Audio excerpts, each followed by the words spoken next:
Começando com Deus, o jejum que agrada a Deus, continuação. Sabe, o jejum é um meio de alcançar bênçãos. Quando algumas tribos de Israel foram destruídas diante da tribo de Benjamim, todo o povo de Israel subiu ao templo e jejuou até ao anoitecer. Então Deus disse: vão, pois amanhã eu os entregarei nas suas mãos. Juízes 20, 26. Em uma outra situação, Samuel reuniu o povo de Israel, eles estavam submissos aos filisteus, jejuaram naquele dia. E quando os filisteus se aproximaram para destruir o povo, um trovão com grande força abateu-se sobre os filisteus e eles ficaram desnorteados e foram destruídos diante de Israel. No Novo Testamento, os apóstolos sempre se uniam em jejum e oração. Quando precisavam da bênção de Deus em alguma decisão importante, por exemplo, na igreja de Antioquia, uma certa situação, Atos capítulo 13, usaram do jejum e da oração. Jesus também ensinou que o jejum pode trazer bênçãos sobrenaturais.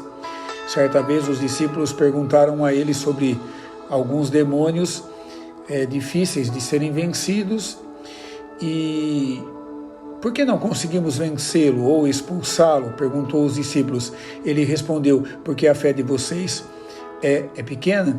Eu lhes asseguro que se vocês tiverem fé do tamanho de um grão de mostarda, poderão dizer a este monte: vá daqui para lá, e ele irá. Nada lhes será impossível. Mas esta espécie só sai pela oração e pelo jejum, disse Jesus em São Mateus capítulo 17, verso 19. Por isso vemos que para conseguir aquela fé é preciso jejum e oração. Vimos também alguns motivos porque devemos jejuar e não devemos achar que o jejum não é importante para Deus. Você sabia que quando Jesus falou sobre o jejum, ele o colocou no mesmo nível da oração? Ao falar aos seus discípulos sobre essas duas armas espirituais, ele usou a palavra quando e não a palavra se. Ou seja, orar e jejuar não são escolhas que podemos ou não fazer, mas sim ordens a serem cumpridas.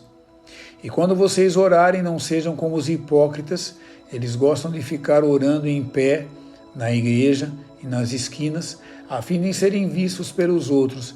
Eu lhes asseguro que eles já receberam sua plena recompensa. Mas quando você orar, vá para o seu quarto, feche a porta e ore ao seu pai que está em secreto. Então seu pai que o vê no secreto o recompensará.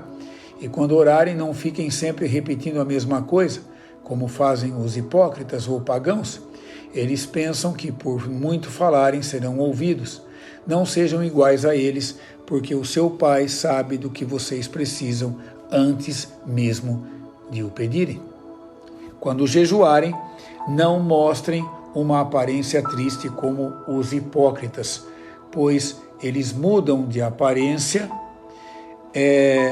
do rosto a fim de que os homens vejam que eles estão jejuando.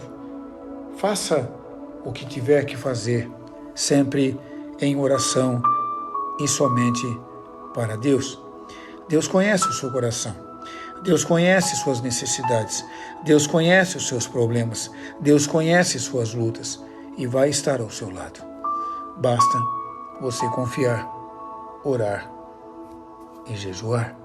Bom Deus, coloque a tua mão sobre esse querido que comigo ora neste momento. Essa minha amiga, esse meu amigo, Senhor Deus, coloque tua mão sobre eles e os abençoe para que possam, a partir de nos acompanhar diariamente sobre esse tema, o jejum, possam modificar suas vidas através da prática do mesmo.